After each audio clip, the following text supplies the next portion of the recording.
Pigalle devient le quartier général des trafiquants de stupéfiants. Une lutte sans merci commence entre eux afin de conquérir le marché, comme l'on dit. Leur terrain de bataille est éclairé au néon, rouge, jaune, bleu, vert. Il se compose essentiellement des rues étroites qui montent jusqu'au célèbre jet d'eau et à la station de métro de la Chanson. Les combats n'ont lieu qu'à partir d'1h du matin, quand les bourgeois sont rentrés se coucher.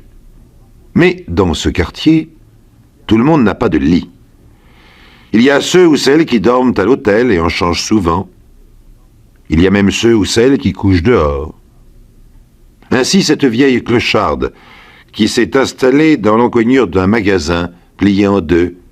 Elle s'est recouverte comme elle a pu d'un châle en laine usée.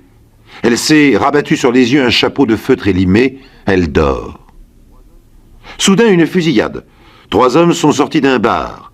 D'autres les guettaient du trottoir d'en face, sous une porte cochère. 36 balles sont tirées. Puis, un blessé est transporté jusqu'à un taxi qui s'éloigne aussitôt.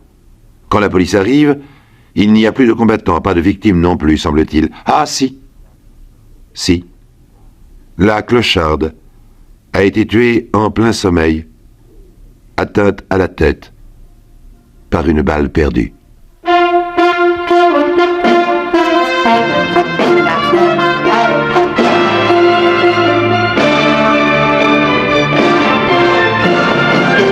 Les dossiers extraordinaires.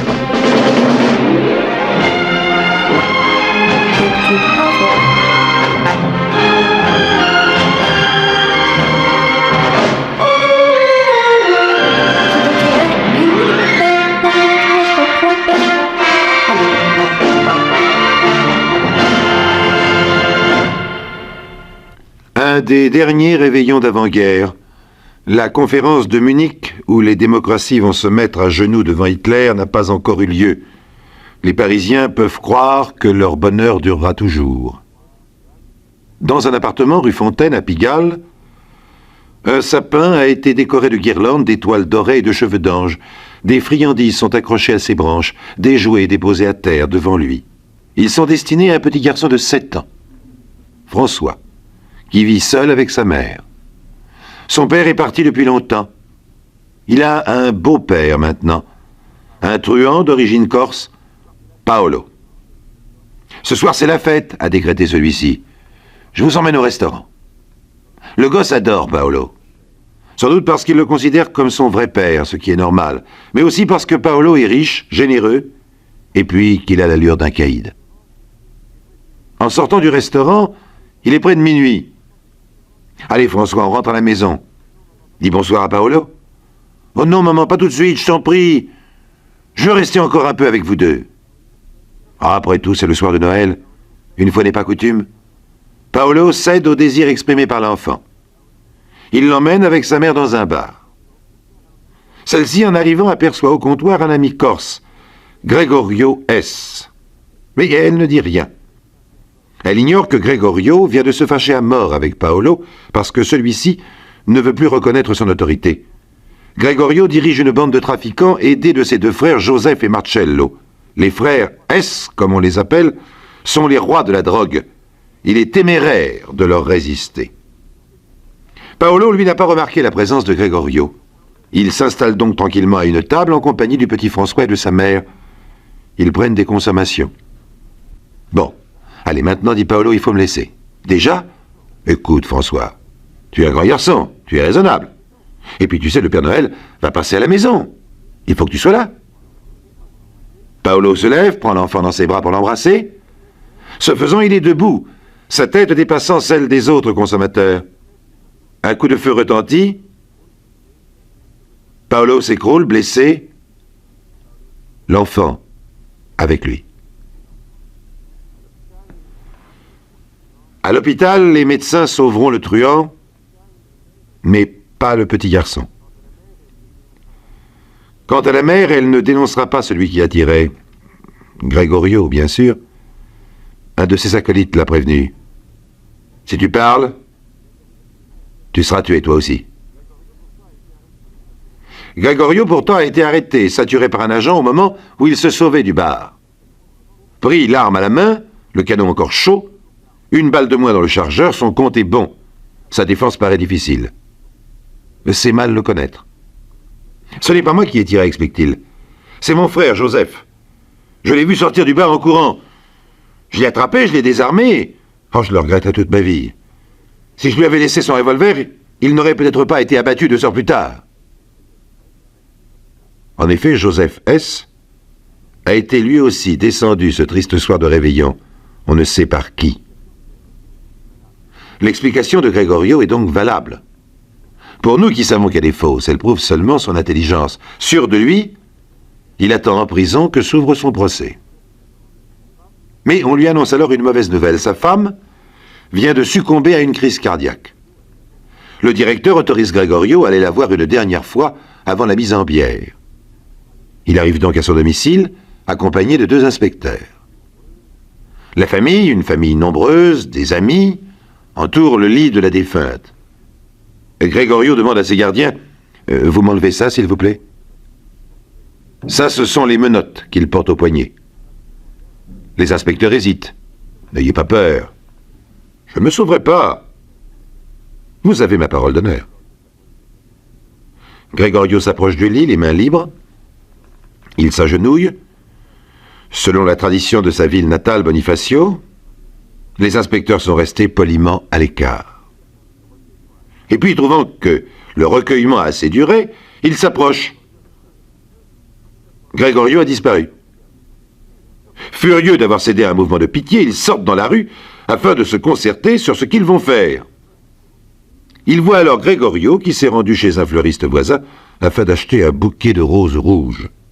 « Bah oui, quoi, leur dit-il. Mais je vous ai donné ma parole. Qu'est-ce que vous croyez ?» Étonnant cet homme qui invoque ainsi le sentiment de l'honneur. Il a tué un enfant, involontairement il est vrai, mais profitant pour tirer de la présence du gosse dans les bras de son rival. « Paolo, c'était mon meilleur ami, explique-t-il. Il n'avait pas le droit de se conduire comme il l'a fait. » Alors ainsi, l'amitié bafouée excuserait tout. C'est plus grave à ses yeux que la trahison en amour. Les femmes, on sait ce que ça vaut, ça se remplace. Pas un ami. Il faut dire que Gregorio est un personnage d'une envergure exceptionnelle. Monté depuis peu à Paris, il y est vite devenu le maître du trafic des stupéfiants. Il a créé un laboratoire, établi un réseau de revendeurs. La police ne peut ignorer cela, pourtant, elle le ménage. Il a des relations, et surtout, avec beaucoup d'astuces, il évite la plupart du temps de se mettre lui-même dans une situation illégale. Sauf le soir du réveillon, où il a tiré sur Paolo. Mais je vous ai dit quelle excuse diabolique il avait inventée en prétendant que c'est son frère Joseph qui a tiré. Le plus étonnant est que les jurés le croiront. Aux assises de la Seine, il produit un témoin, un marchand de voitures d'occasion. « Oui, dit-il, j'ai vu les 2 frères sur le trottoir. Ils semblaient se disputer, comme si l'un voulait prendre quelque chose à l'autre. » Le revolver, bien sûr, l'arme du crime. Ce faux témoignage accrédite la version de Gregorio, d'autant qu'aucun autre témoignage ne le contredit. Ni Paolo, ni la mère du petit garçon assassiné ne sont venus à l'audience. Alors, Gregorio est acquitté. Paolo et son ami ont eu peur, pensez-vous? Non. Non, ils méditaient leur vengeance. Mais pour une vendetta, il fallait que le coupable soit en liberté, ce qui est maintenant chose faite. Alors Paolo s'arme d'une carabine et se munit de 2 jours de vivres. Il s'installe dans le cimetière à l'abri d'une chapelle proche de la tombe de l'épouse de Gregorio. Celui-ci, dès sa libération, viendra certainement y déposer des fleurs, encore des roses rouges probablement. En effet, au soir du 2e jour qui suit sa levée d'écrou, le voici, une magnifique gerbe de roses à la main. Un coup de feu part, une balle traverse son chapeau, lui brûle quelques cheveux, pas la cervelle. Une autre balle le manque et blesse un de ses gardes du corps. Le tireur s'enfuit, courant et sautant à travers les tombes. Funèbre course. Les morts assistant sous terre impassibles aux querelles insensées des vivants. Des fossoyeurs en train de préparer une sépulture se précipitent, arrêtent le fugitif et le livrent à la police. La vengeance n'a pas été accomplie. Mais en est-ce la fin? Oh non, loin de là. Mais laissons d'abord passer une page de publicité. Avez-vous compté les coups de feu qui ont déjà été tirés au cours de ce différend qui oppose deux compatriotes corses, le chef de bande Gregorio et son meilleur ami Paolo? Première salve, le chef veut punir son ami, il tue par mégarde un enfant. Deuxième salve, méprise ou vengeance, le frère du chef est abattu. Troisième fusillade, et cette fois dans un cimetière, l'ami fait feu à son tour et manque son but. Cela risque donc de continuer. Mais pas tout de suite. Pour l'instant, les amis ennemis sont contraints de s'affronter devant un tribunal. Et il n'y a plus de raison maintenant pour que Paolo cache ce qui s'est passé au bar quand le petit garçon a été blessé à mort. C'est Gregorio qui a tiré, pas son frère, déclare-t-il. Je l'ai vu. Mais alors pourquoi ne l'avez-vous pas dit avant, demande le président. On m'avait menacé. Bon, peu importe. En tout cas, c'est bien vous, au cimetière, qui avez tiré. Ah non! J'étais venu sur la tombe de ma belle-mère. C'est vrai, ce n'est pas lui, confirme Gregorio, avalisant le mensonge. Ce n'est pas Paolo qui a tiré sur vous? Mais alors qui est-ce? C'est une affaire qui ne regarde que moi. Allons, Gregorio. Il faut dire ce nom s'il existe. N'en parlons même pas, monsieur le président. C'est déjà suffisant que je le sache moi-même. Et vous? Vous étiez armé? Si je l'avais été, Paolo ne serait pas ici. Oui, la haine sépare toujours les deux hommes. Une haine aussi profonde que leur vieille amitié. Une haine et une amitié qui se mélangent. Élevée au niveau des grands principes de la tradition corse, au-delà de la justice officielle, puisque Gregorio ment en affirmant que Paolo n'a pas tiré sur lui au cimetière. Ment-il pour le sauver? Peut-être pas. Peut-être veut-il se réserver de le punir lui-même, comme il a déjà essayé de le faire. Paolo est condamné à 7 ans de bagne. Libéré pendant la guerre, il aura une conduite exemplaire dans la résistance. Et Gregorio? Eh bien, il sort libre du palais de justice, une fois de plus. Le destin de cet industriel de la drogue, le mot n'est pas trop fort, est vraiment hors du commun. Il traverse les aventures les plus cruelles sans jamais être éclaboussé de sang. Les lois de notre société ne semblent pas faites pour lui. Un juré voudrait savoir quels sont ses moyens d'existence. C'est personnel, répond-il, et cela ne va pas plus loin. Mais la loi, tout court. La loi avec un grand L. Celle des tables de Moïse, ou si vous n'êtes pas croyant, celle de la justice immanente. Gregorio paiera-t-il ses crimes? Ceux qu'il a exécutés lui-même ou fait exécuter, ceux dont il est responsable à travers tous les malheureux auxquels il vend de la drogue, qui meurent parfois d'une overdose dont il a en tout cas détruit l'âme. Un journaliste lui rend visite dans son bel appartement près de l'Étoile. « Je reconnais que je suis visé, lui confie le trafiquant. On fera tout pour me provoquer. Que voulez-vous? Ce sont les aléas de notre genre de vie. Il faut choisir, être d'un côté de la barrière ou de l'autre. Si on me cherche, on me trouvera. J'espère seulement ne pas avoir à me défendre contre une femme. » En parlant ainsi, il pense sûrement à la mère du petit garçon qui est mort à cause de lui. Surtout quand on est corse, ce genre de choses ne s'oublie pas. Un soir, il décide de sortir seul. Ses gardes du corps l'ennuient. Il rencontre à Montmartre un jeune boucher de la Villette, Paul M., qui débute dans le trafic des stupéfiants. Paul se croit assez malin pour essayer de rançonner le grand Gregorio. Il sait des choses sur lui. Il le menace, il veut de l'argent. Pour se débarrasser du gêneur, Gregorio fait mine de porter la main à sa poche revolver. Paul a peur. Et prenant de vitesse son adversaire, sort son arme et tire. Dérision ou verdict de la Providence. L'homme intouchable qui a toujours échappé à ses ennemis et à la justice tombe abattu de 4 balles dans le ventre par un médiocre, un missel, comme on dit, dans ce monde de la violence et du malheur. Le petit garçon qui s'apprêtait à fêter Noël est vengé, mais ne croyez pas que la guerre des deux clans soit finie pour autant. Un proverbe italien du XVIIe siècle dit « Qu'il soit vivant, qu'il soit mort, redoute le Corse qui n'a pas satisfait à sa vengeance. » Gregorio est mort, certes, mais Paolo, lui, est toujours vivant. Il purge sa condamnation. Il est protégé, malgré lui, par les barreaux de sa prison. En attendant qu'il sorte, il faut corriger le petit boucher de la Villette, Paul M., qui a osé s'attaquer au gang, menacer, puis supprimer le patron. Paul, c'est incroyable, mais dans cette affaire, rien ne se passe selon les normes, a bénéficié d'un non-lieu. Le juge a admis qu'il se trouvait en état de légitime défense. Il eût mieux valu pour lui qu'on l'arrêtât. Paul descend sur la côte en compagnie d'une jolie femme. Il s'est acheté une casquette blanche avec une visière en plexiglas bleu pour se protéger du soleil. Il est en vacances, si loin de Pigalle, qu'il croit qu'on l'oublie. Un soir, il se promène à Cannes, sur la Croisette. Soudain, une voiture ralentie parvient à sa hauteur. Une rafale le couche à terre. Il est criblé de balles. La voiture s'éloigne à toute vitesse. Les passants affolés n'ont pas eu le temps de relever son numéro. Une femme, l'amie de Paul, pleure ses illusions perdues.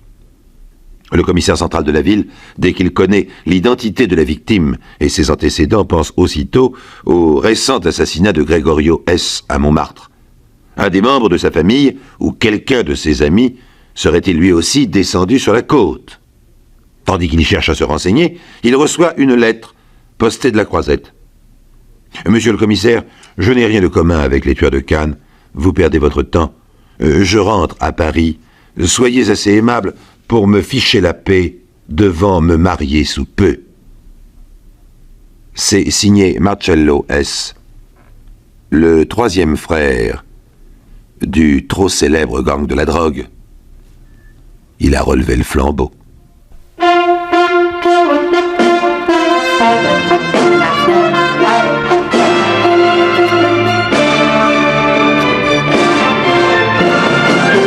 Les dossiers extraordinaires.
Vâng.